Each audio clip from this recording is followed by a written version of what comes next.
দোকানে নাই বেচা কিনা, চলেন এই সুযোগে একটা গল্প শোনাই। হাসি খুশির গল্পটা হলো যাইয়া, বড় বোনের বিয়ে করছে, নাম হলো হাসি, আর ছোট বোনের নাম হলো খুশি।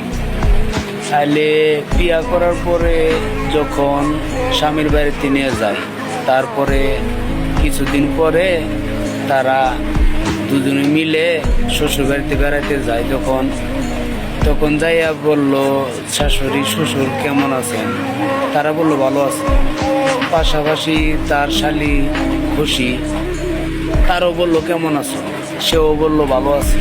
দুলাভাই আপনি কেমন আছেন? হ্যাঁ, দুলাভাই বললো যে আমিও ভালো আছি।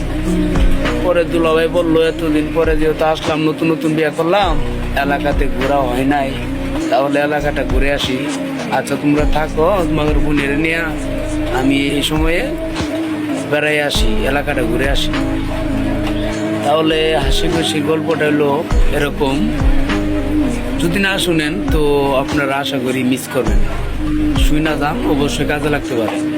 হাসি খুশির গল্পটা হলো এরকম, যখন তার দুলাভাই ঘুরতে যায় এলাকাতে, পরে অনেক রাত হয়ে গেল যখন হাসি খুশি এক রুমে, তো খুশির রুমে আর কি হাসি, তারা দুই বোন একসাথে আলাপ করতেছে। একসাথে আলাপ করার পরে অনেক রাত হয়ে গেছে, তারপরে হাসি ঘুমিয়ে গেছে খুশির বিছানাতে। বড় বোন বললো যে আমার বিয়ে হয়েছে, এতদিন পরে আসলাম। আচ্ছা বোন আলাপ করতে করতে গল্প করতে করতে ঘুমাইয়া পড়ছে। তো আচ্ছা ঘুমা, আমি অন্যের রুমে চলে যাই। তো তার বোনজামে আসলো, যখন আসলো বাসায়, আসার পরে দরজা খুলে ঘুমাইয়ে পড়লো যাইরা।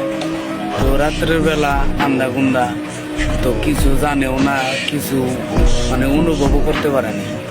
হ্যাঁ, রাত্রে শুয়ে পড়ছে, যেহেতু নতুন বউ নতুন স্বামী, তাদের ফিলিংসটা তো অন্যরকম, তাই না?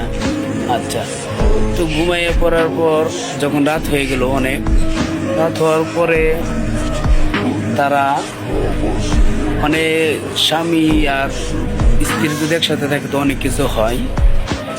অনেক কিছু হওয়ার পরে যখন কামিজ আর কি টান্দা উপরে তুললো, পায়জামা খুইলা, তো তারা কাজ করতে শুরু করলো।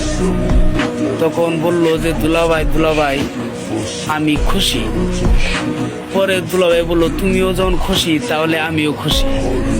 হ্যাঁ, এটাই হলো হাসি খুশির গল্প। দেখেন, একটু কথা ফেরে ফেরা তো শালীর জীবনটা বরবাদ হয়ে গেল। কি কষ্টের জীবন রে ভাই। হাসি খুশির গল্পটা কিন্তু আসলে অনেক ভালো, তাই না?